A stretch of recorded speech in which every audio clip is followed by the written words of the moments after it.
Welcome to Morningstar Christian Chapel YouTube channel. Please remember to hit that subscribe button, like button, and the notification bell so you can find out when we go live or post a new video. And be sure to leave a comment about what God has shown you in this message. Thanks, and enjoy the study. Shall we open our Bibles this morning to the book of Joshua, chapter 7.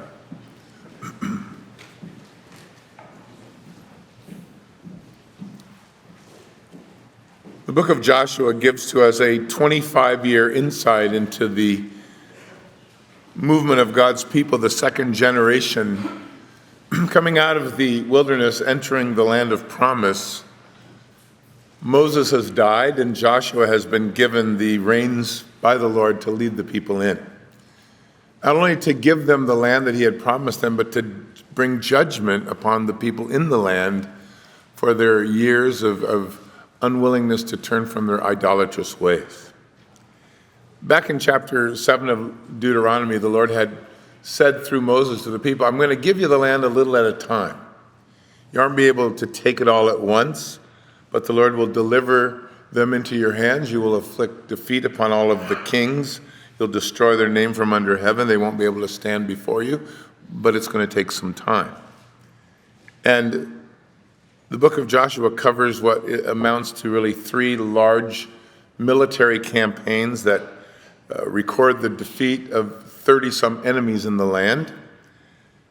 And Israel would begin to conquer. And by the time Joshua really steps off the scene about 8 years in, the land will have been subdued except for pockets of resistance that are then assigned to the tribes to clear up, which unfortunately many of them did not. So it really is a book of victory and deliverance by God, even as he has promised. The first 5 chapters give to us the preparation that the Lord gave the people for this movement, and then the crossing of the Jordan. Last week we looked at chapter 6, the battles of facing their first really big enemy, a very big, large walled city of Jericho. And we talked about how you can have victory in the Lord, since these are types of really a walk with God. And so we saw last week, first, I think, verse 2 of chapter 6, the Lord said, I've given the land into your hand, or I've given the city. That God had given them victory and that he had promised them victory.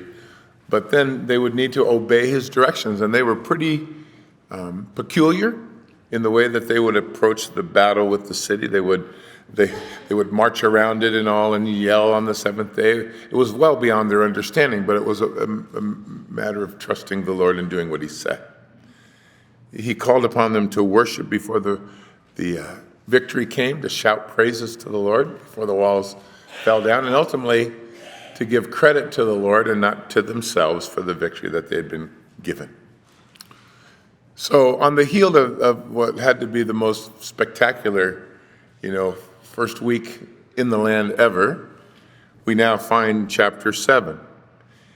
It follows on the heels of verse 27 of chapter 6. So the Lord was with Joshua, his fame spread throughout the country, and you get all excited, and then you get to chapter 7, and the first word is but, which doesn't sound good at all, ominous. And our lesson this morning is not how you can have victory in the Lord, how you can find defeat. We are told in verse 1 that the children of Israel had committed a trespass regarding the accursed thing, as Achan, who's related to all these folks, took the accursed things, so the anger of the Lord burned against the children of Israel. The account of God's long-suffering and patience in the Bible is tremendously more prevalent than the accounts of his judgments. At times of flagrant disobedience, and in full light of God's revelation, as in this case, God sometimes deals openly and decisively with someone to set them as an example for others. And it is oftentimes when he begins a new work of grace that you find that example set at the forefront, so that everyone passing by will realize that God is holy. He needs to be served and listened to. You might remember when Aaron and all had gathered there in Leviticus chapter 10, and the Lord had given them directions on how to build a place of sacrifice and what sacrifices to bring, that the people all gathered for the first sacrifice service, but there was no fire. The Lord said, don't light it, and he lit it from heaven. Fire came down from heaven. Everybody hit the deck. I mean, it was, chills down your spine. The Lord authorizes this gathering.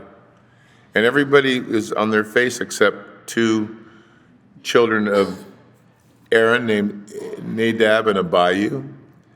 And they go running out into the camp, and they begin to draw kind of attention to themselves. And they lit some fire and some censers, and look at us. And the people's attention were turned from the Lord, who had done this great thing, to them. And the Lord caused fire to jump out of the flame, and it killed both of them on the spot. Quite a lesson. The Lord's word to Aaron from Moses was, if you're going to come near me, I have to be holy and regarded as holy. And if you're going to stand before the people for me, I must be glorified. And that wasn't the case. In the New Testament, as the Lord began to cause the church to find that age of grace where the gospel was being preached, there was a couple named Ananias and Sapphira.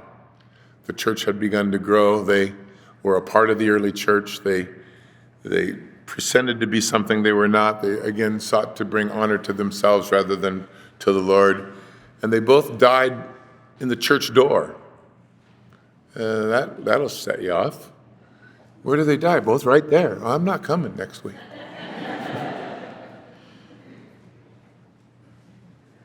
And the Lord met them with severe judgment. You can read about it in Acts chapter 5. Well, here's another case where the Lord is again doing something new, this time bringing them into the land of promise. And he's done something great in chapter 6. They should have known by now already that they could rely upon him. But instead, he had given them some instructions, and this guy had decided he wasn't going to be walking by faith. I'm grateful that the Lord doesn't always deal with us like he dealt with Nadab and Abihu and Ananias and Sapphira, or this guy named Achan. Better a few examples than all of us hit the deck. But the lesson doesn't change.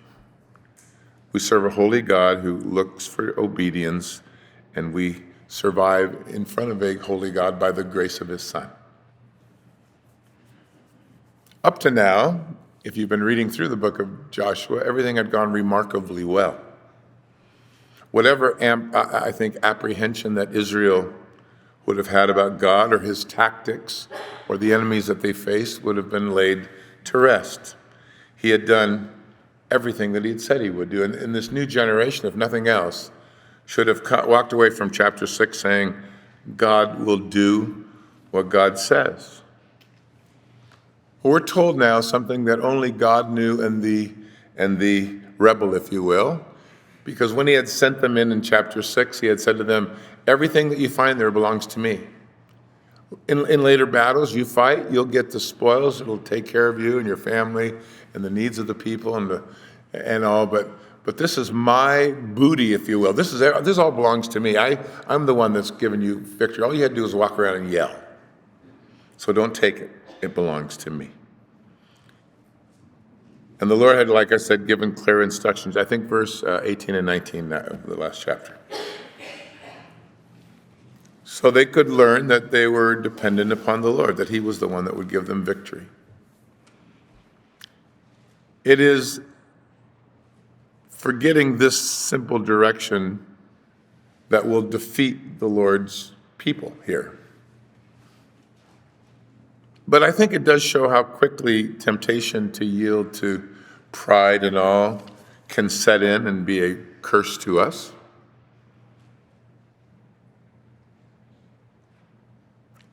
They come to this next battle. They don't know about the sin and the guy stealing the stuff that belonged to the Lord, and that would certainly be a problem. But the reason they don't know about it is they haven't gone to check with the Lord what to do next. So far, they've made it this far just doing exactly what God said. But this time, chapter 7, they just are going to go off on their own. It's interesting to me that, once things start to work out, you start to fly on your own. And forget that yesterday when you were facing Jericho, you were on your face. Oh, Lord, what are we going to do? Just march and cry. Okay, whatever you want. I just want to win. And then you win, you get up and you go, I got it. I got it.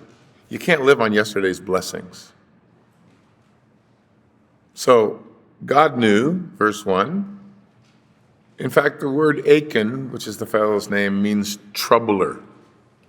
And he would certainly cause trouble for the whole group. But look, if sin finds a foothold, God won't work. So there's two problems here. Number one, the sin of someone that was kept secret and that everyone suffered as a result. And number two, the sin of Joshua and the people, that they didn't go to seek God for how to win the next battle, even though he had shown them how much they depended upon him for the first one. We read in verse 2, now Joshua sent men from Jericho to Ai, which is beside Beth-aben on the east side of Bethel. And he spoke to them, he said, go out and spy out the country. And so the men went up to spy out Ai, and they returned to Joshua, and they said, do not let all of the people go up. Maybe 2,000 or 3,000 can go up and attack Ai. Don't weary all of the people, for the people the people of Ai are few. And so they sent about 3,000 men up from the people, and the result was they fled before this little town of Ai. Jericho is about 1,200 feet below sea level. Ai is about almost 3,000 feet above. So it's quite a hike to get there. If you go to Israel today, it still follows the road of the land. Ai was a little small town west of Jericho. And an interesting description here, you might miss it. It was located between Beth-aven. Beth-aven is house of iniquity, and Bethel, house of God. So I guess you can go after Ai from two different directions, from your flesh or from faith. And they were coming from their flesh. They sent out spies, and that seemed to be a typical thing. They had done it with Jericho as well. Due diligence is important to have faith. They weren't aware of the sin of Achan, but they did participate in the presumption that somehow if they came up with an understanding of who they were facing, they could probably pull it off without God's help. We'll just figure out army and ratio and battle strategy, and we'll just be fine. Understand, they'd only had one battle. This was it. Chapter 6. And already they were very proud of themselves and willing to go it alone. So the spies go out. They have a fleshly kind of appraisal of the task. It's a far cry back. If you go back to chapter 2 of this book, where you'll read them saying to Joshua, truly the Lord has delivered the land into our hands, and the inhabitants of the land are faint-hearted because of us. The Lord is with us. Except they don't say that now. They just say, well, a couple, 2,000, 3,000 guys should be enough, It's a small little place. Why wear everybody out? How weary were the people? Well, they walked around and yelled after a week. And then they sang praises to God. I guess that could have worn them out. But they're very cocky here. Small city, need a few troops. Let the people take the day off. They've been marching for a week. We can handle it. How quickly do you go from, oh God, knock down a wall, to I can handle it? I read one time, somebody that once wrote, the moon never suffers an eclipse except for the time when it is full. And I think we very rarely find defeat until we're full of ourselves. It was kind of the spirit of Nebuchadnezzar. He stood up there in Daniel 4 and he looked at Babylon. He said, isn't this the great Babylon which I have built with my own hands, with my power and for my honor? And the Lord said, yeah, that doesn't belong to you anymore. Or what Samuel said to Saul, when you were little in your own eyes, were you not the head of the tribes of Israel? Did not God make you the king when you were little in your own eyes? How do you find defeat? Just Be full of yourself. Forget who you depend upon. Rate things that you face by God can handle it and I can handle it. You really should be all in one category. You can't handle it. But he can. We certainly do face, I think, the greatest danger of defeat in areas that we don't see as problematic to us, because if we don't rate them with difficulty, we don't find much reason to pray. Pretty easy, I can handle this, I can come up with answers, we've done this all the time. So their appraisal of the town of Ai. Self-confidence brings certain defeat when it comes to your spiritual life. Always has. We have no right to count on the Lord's help until we make full use of the means that he has appointed, and certainly they should have been praying.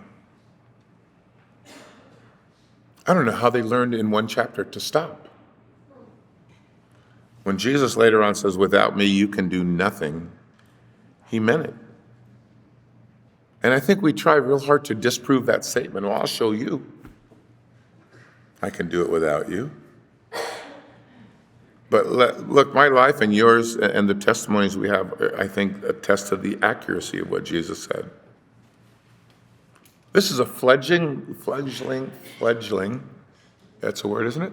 Fledgling nation who are going to go it alone, 2.5 million of them or so, on the heels of this victory at Jericho by underestimating the power of their enemy, their own weakness, and their need for God's help. They had it all wrong. 2 errors for the price of 1. Why take all, they said. Well, the Lord said, take all before. Everyone should be involved. Why? So everyone could learn that I'm the one that you need to depend upon. Maybe the victory dance that night wiped them all out. Maybe they all had to sleep in. I don't know. Maybe they got tired patting themselves on the back. Or maybe it was the difficulty of the climb towards Ai.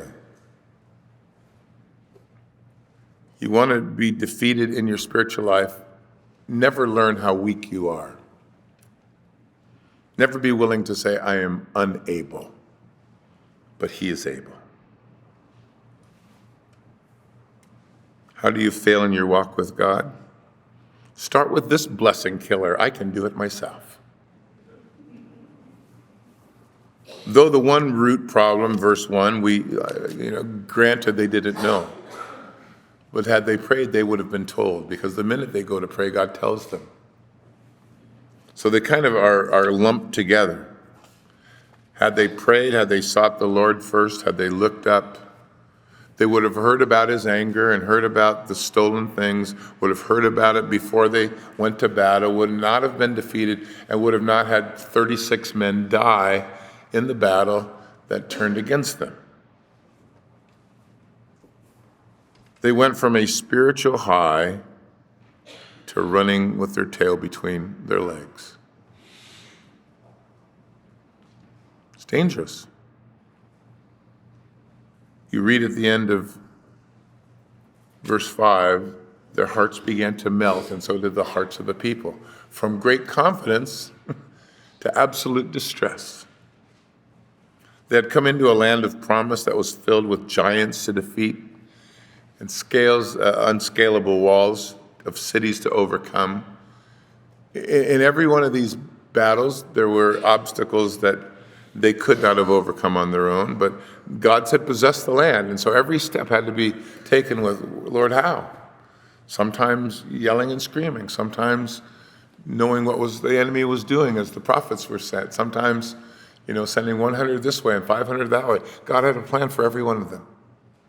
But they couldn't have known it without asking. So far, they'd experienced one victory, a huge one, over a mighty foe, miraculously so at God's hand, and he left no impression on them a day later to go, we should maybe seek the Lord again. I wonder if we're going to have to yell and scream every time. We should go find out. They came to the attitude of verse 3 immediately. We can do this on our own. How did they know God only wanted them to take a few thousand men? We are oftentimes most vulnerable when God has just given us a great victory. Shouldn't be that way. It should be the other, but it is. Self-reliance will ruin your faith. Verse 3 tells us that this is the counsel of the men. And so, verse 4, that Joshua took their advice. He didn't say, well, let me go check with the Lord. 2,000 to 3,000, all right, let's err on the side of wise. Let's send 3,000.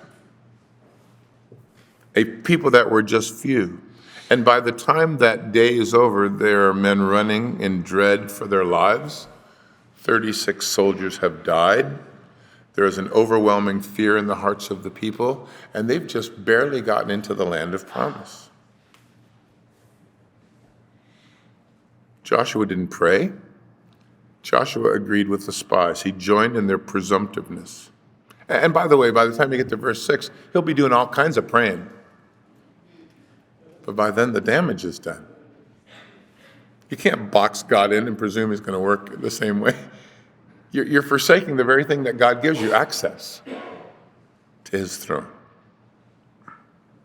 When Paul was called by the Lord into ministry, he said to the Galatians that he didn't go to find men's advice, but he isolated himself, Galatians chapter 1, and he just went to seek the Lord. God, speak to me. I didn't confer with flesh and blood, I think is the way he said it. I didn't go up to Jerusalem to talk to the apostles. I went to the desert. I went to pray. God, what is it that you want from my life? Here, Joshua simply follows the spies' counsel and insight, in effect, surrendering his spiritual leadership to them. He was the leader. God had chosen him. You lead them.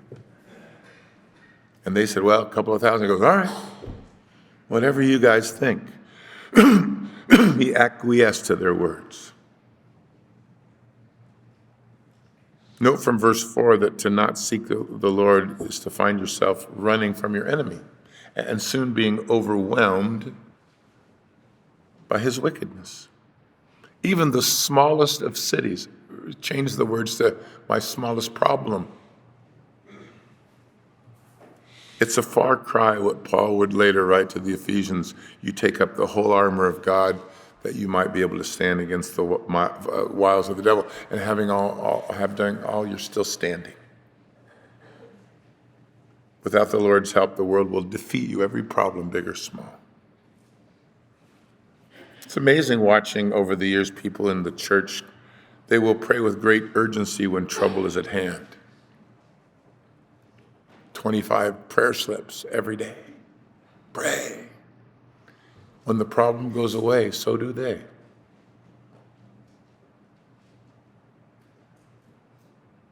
Just send a few small people for a small city. In Jeremiah chapter 22, I think it is, the Lord said, when I spoke to you in your prosperity, you decided you wouldn't hear me. And in reality, that has been your manner since your youth. In other words, when things are going well, no one's listening.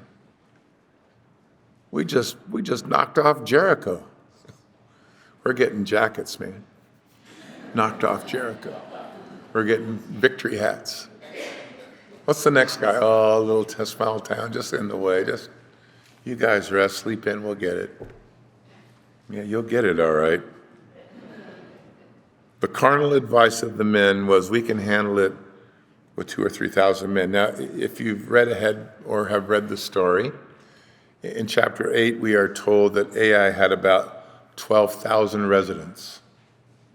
So their assessment was that a 4-to-1 disadvantage or a 6-to-1 disadvantage was fine. We can handle those kinds of odds. They have 6 times as many people as we have outside. It's manageable. But you see, the counsel of man apart from God is frustrating. Blessed is the man who walks not in the counsel of the ungodly, who stands not in the path of sinners, who will not sit in the seat of the scornful. Blessed is the man who delights in the law of the Lord. These guys were sure they knew better. This is one good way to fall on your face. Why is it so many psychiatrists have mental problems?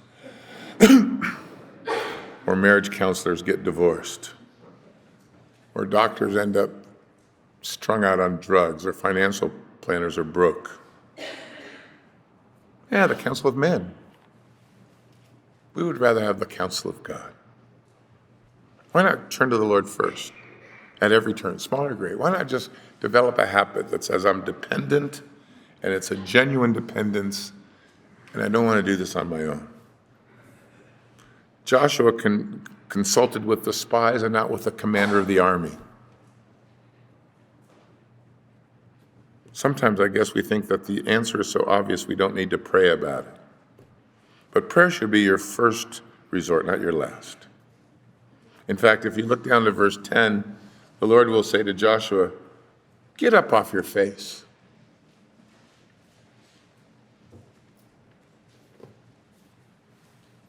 Why did you not pray before you chased down that path to a dead end? You should have been checking with me much sooner, Joshua.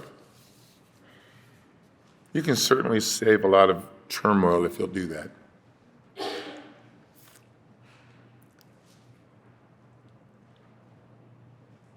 Verse 5, and the men of Ai struck down about 36 men, for they chased them from before the gates as far as Shebarim, and he struck them down on the descent.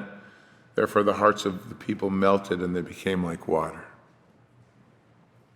Here's the results of going it alone. 36 dead, 2,964 running, 2.5 million people terrified. Back in chapter 5, we read, the kings in the land were disheartened and were trembling at the presence of God's people. Now it's the opposite.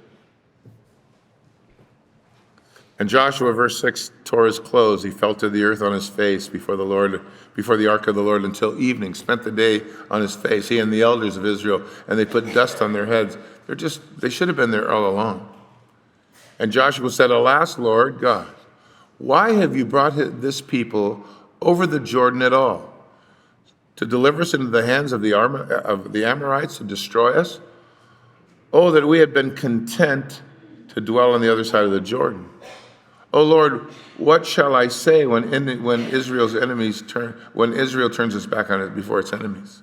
The Canaanites and all the inhabitants of the lands will hear it and surround us and cut off your name from the earth. And then who will it be that will sing for your good name or glorify your name? What are you going to do for your great name if we're not around?" It's a wicked prayer, actually. The rout took Joshua by surprise, caught him off guard. He had lost the perspective of chapter 6, the Jericho experience. But guess what? 36 dead, everybody running. He's praying now. In fact, he's not just praying a little prayer. He stayed till evening, on his face, with his leadership group. Humbled, fearful, but listen to his tone. Thoughts and concerns reveal he didn't see the problem at all. He didn't see the problem as a lack of prayer. He was unaware of the sin in the camp, but he was on his own. In fact, verse 7 sounds a lot like the wilderness people with Moses. Why have you brought us out here? So you can kill us? Why have you brought us out here? To die? Better that we haven't come at all. Now the enemy's going to be emboldened and we're going to be defeated. And then who's going to stand up for you?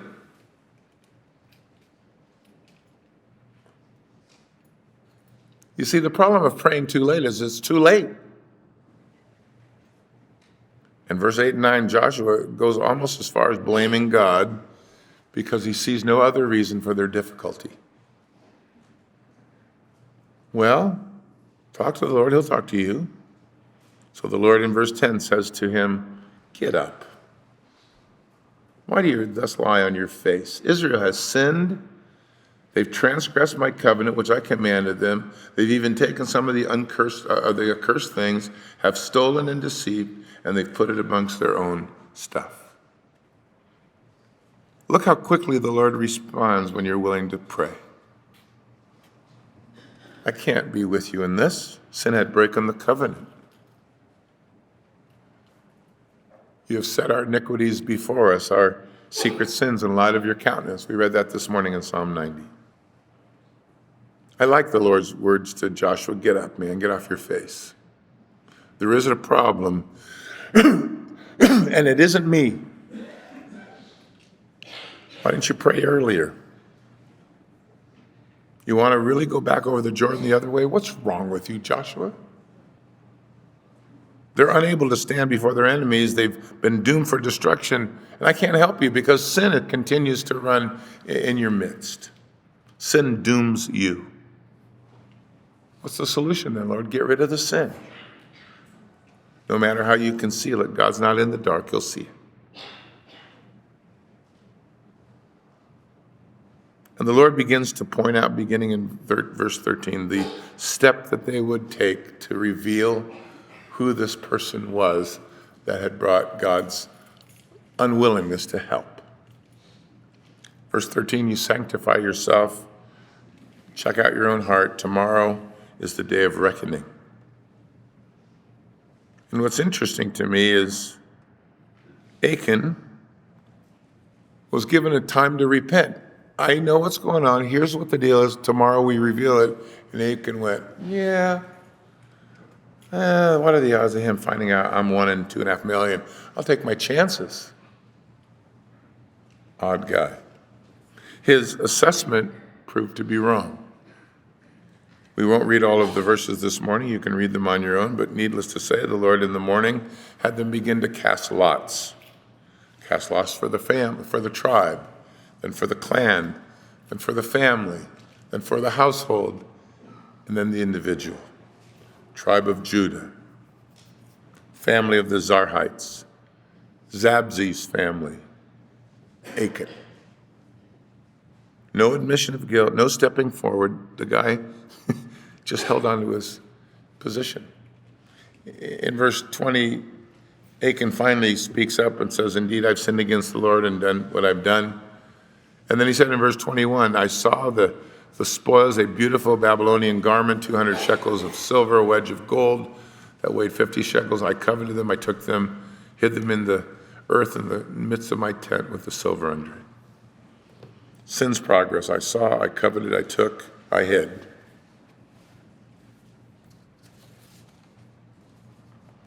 As a result, the Lord had them take Achan and his family and have them stoned to death. They took all of their possessions and burned them in the valley of Achor. The word Achor means to hurt. Everything he'd taken did what for him? Nothing. Achan knew God's warnings, but took the world's goods anyway. One of those lessons, that we're thankful God doesn't do that every time. But I would think the 2.5 million folks would have walked away going, yeah, we should pray first. Because Achan, aching, trouble. So they put a heap of stones there in the valley where they buried him and his family and his possessions. It stood, and it became the valley of Achor, the valley of troublesomeness. So, chapter 6, great victory. Chapter 7, real causes of defeat. We're not doing chapter 8, but you can read it on your own. And you'll get to see what the Lord does when the Lord is trusted first. Shall we pray? Father, thank you this morning for your word to us, and how intimidating and how, unfortunately, how indicative of us so often that we would experience that joy of your deliverance from things that we can't handle, only to turn around and decide not to include you in the things we think we can. And so we grade everything in our lives based on, do we need the Lord or can we do it ourselves? And it is such a destructive attitude because we can't get really by on our own. And even if the answer is obvious, unless you say it is, it can't be for us. What we think is wise, what we think is prudent, what what we understand should be the next action oftentimes is not at all. You have different ideas for us, different methods, different direction to take.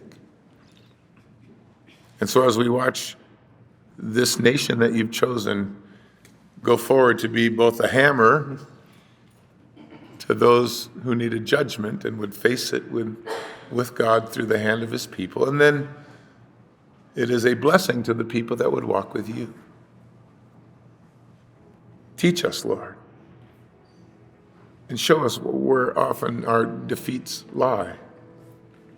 And it certainly starts with the word me and myself and I.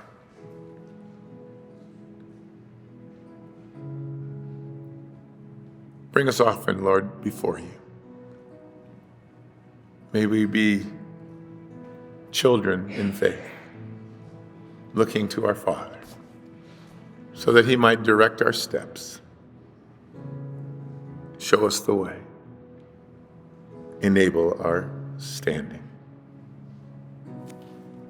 And may I encourage you to make that a part of your daily life. Simple, looks simple. Involve him who wants to be involved with you. Shall we stand?